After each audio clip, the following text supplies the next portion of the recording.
All right, this is an example on how to draw what we're going to call a system schema, all right, which is sort of what we've been talking about, but we're trying to think about the interactions that different objects are having with each other, okay? All right, so let's pretend that we have this picture with a brick on top of a book on top of the floor, okay? And how would we define the system?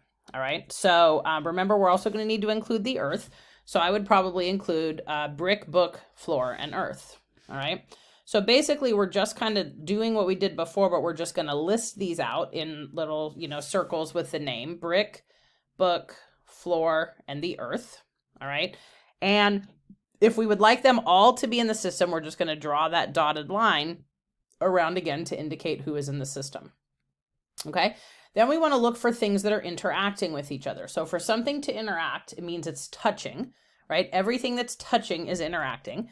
Okay, oops. And then everything also is interacting with the earth, because the earth's gravitational field sort of, in some ways, touches everyone. Okay, but it's not a touching force, but it's just there. Okay, so here we'll see the earth is down at the bottom, right? So everybody interacts with the earth, the book and the brick.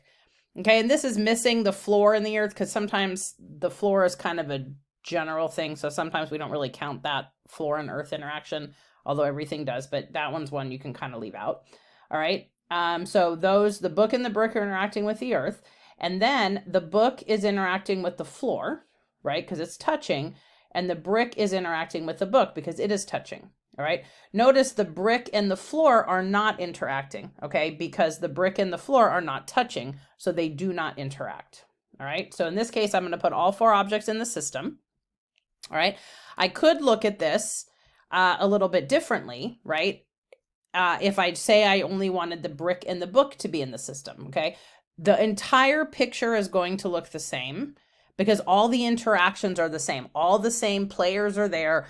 Those that are touching, they're interacting with the earth, okay? And in that case, I'm just going to draw a dotted line around just the system, okay? And notice here, see this one, this is kind of weird, I guess. This is going to be confusing.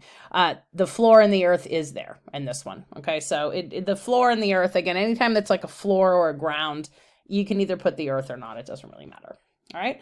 So here is this example. So nothing really about the situation has changed. It's just what I'm looking at, right? I'm only going to focus on the brick and the book in this system, okay? But really, the whole scenario is not different.